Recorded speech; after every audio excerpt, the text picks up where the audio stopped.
Pilates on the porch. We're going to begin in an easy seated pose, one of my favorite starts. And today we're going to shrug those shoulders up to the ears, and with a nice exhale, let them drop. Release that tension from the upper back and shoulders. Inhaling through the nose, exhaling through the mouth. Take that again. And we're going to move it into a nice shoulder roll, shrugging the shoulders up, back, and down. You can let the spine move along with you a little bit. We'll take fingertips to the shoulders next, circling the elbows up, open and back, feeling that nice stretch through the shoulders. If you've done my videos before, you'll know that the next move is going to be a nice arm circle, fingertips reaching up, open and back. Just whatever range of movement is comfortable for you.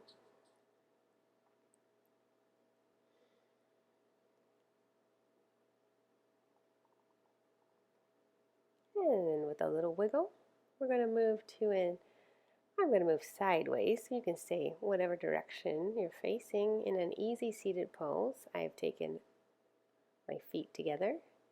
This is a seated cat-cow, exhaling, rounding the spine, inhaling, arching the back. We often do this on hands and knees, but seated we get a little different feeling through the back. Reaching those arms side and a little back if you can when you arch, hugging a big beach ball as you round the spine for the cat back. Coming into a little chest opener. The arms can be wide here or a little bit narrower and closer to your hips if you have that flexibility in your shoulders. We're going to take a little bit of a flat spine and then rounding it over, head towards the feet. Again, one more time, little chest expansion wherever your hands are most comfortable. And then coming forward and releasing.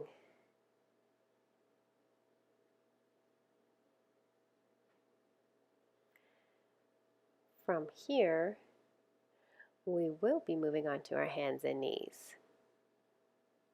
Going to take the shoulder cat, so squeezing the shoulder blades tight together and then pushing them away from the ground and widening. So again, another nice release in the upper back around the shoulder blades. Squeeze and push.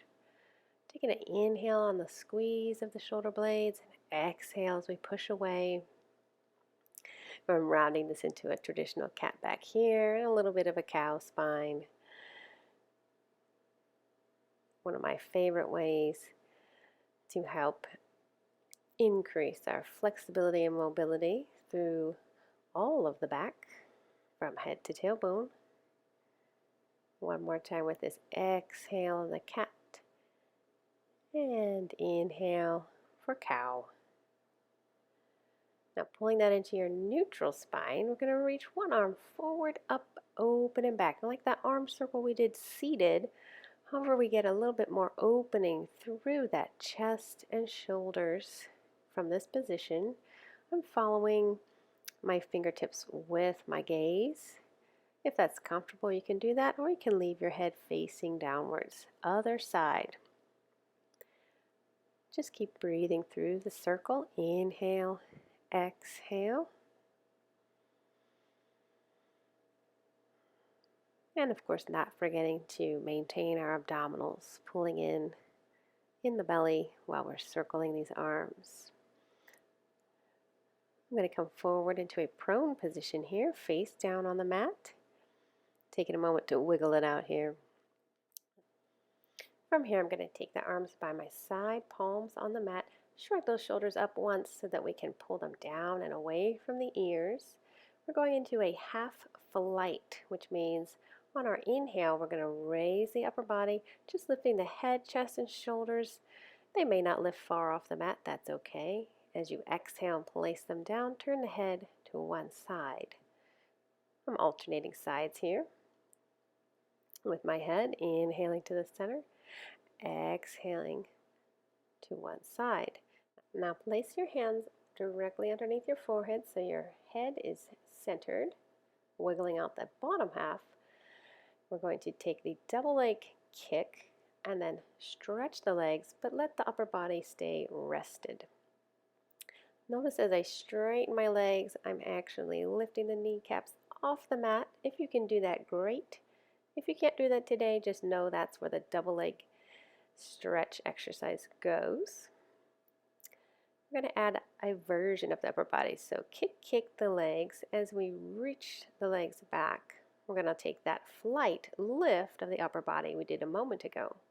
Kick, stretch the legs, lift the upper body. I like to take an inhale on that upper body lift and an exhale when the legs did the kick. Placing our elbows under the shoulders for a little lift up. If a small cobra is good for you, you can lift higher if that works, and then shift it back to a child's pose. I like to widen the knees here and give a little extra room for the belly and back to relax. This is the time I take that big belly breath instead of holding the belly tight as well.